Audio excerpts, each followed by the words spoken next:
today we are meeting with our commissioner, Mr. Doug Smith, and we have 10 questions starting with the first question. How did you end up at Grand Lake? Well, it's interesting.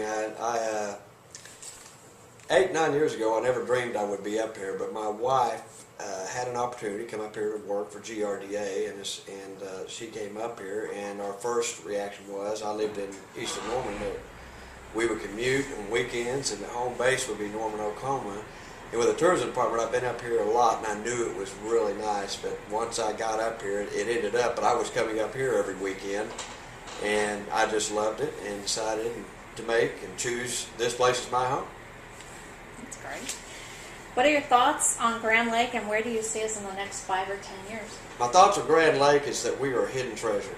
We have resources out there that nobody knows about in the four-state area. We are truly a tourism mecca for this state.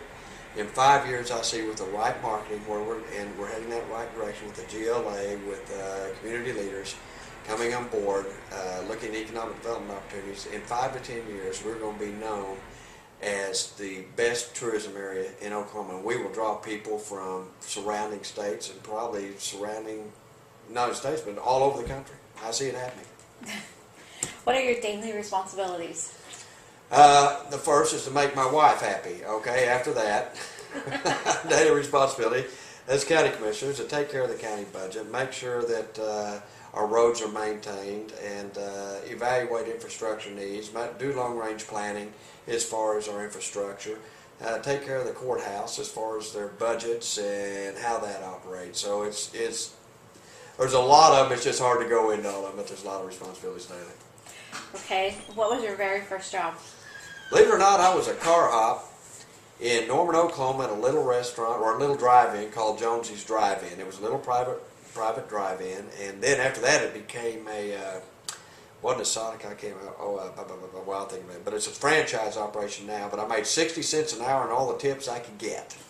I was in sixth grade, so I had to walk there, which was good because car hopping, walking all the time, but that's what I did. My first check was $4.13. I'll never forget it. And what'd you spend it on? It certainly wasn't gas. I was 14 years old, 12, 13, 14 years old. Okay, who do you think of as your mentors? I have to say the main mentors, my main mentor is my dad. My dad is a Korean War vet, retired Army colonel, came back and got his college degree and in accounting, and became vice president of the Oklahoma Medical Research Foundation. And he came from nothing. He actually bought his parents their first home.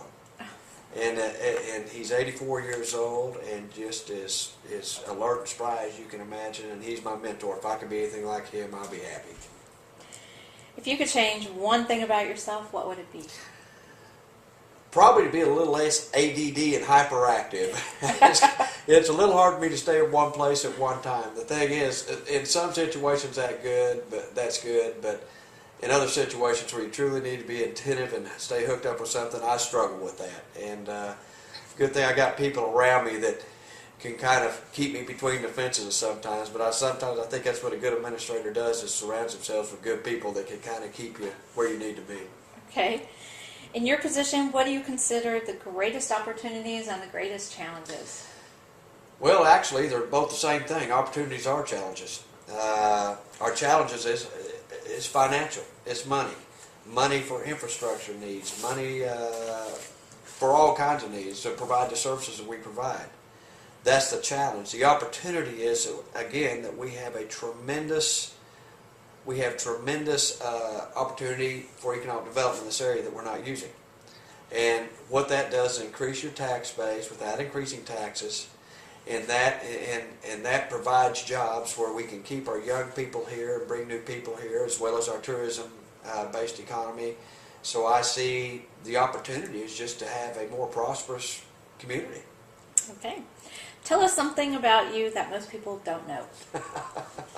Well, number one, I guess some people know, I've done a little stand-up comedy in my years, and I truly enjoy doing that, even though I've cut that down quite a bit because I can get you in trouble sometimes.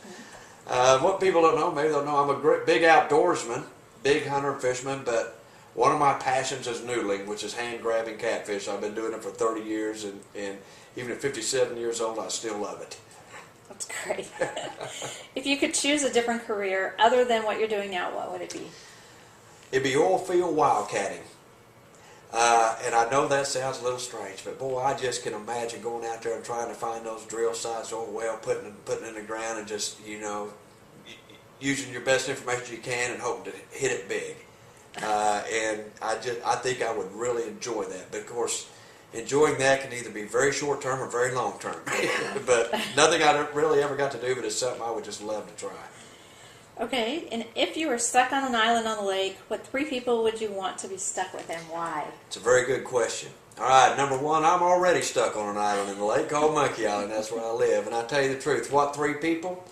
Outside of my wife, I'm not going to name them because I'm not going to make a bunch of people mad and kick them off the island. So that's where I'm at there. All right, well, thank you. I appreciate it. Thank you very much. Okay.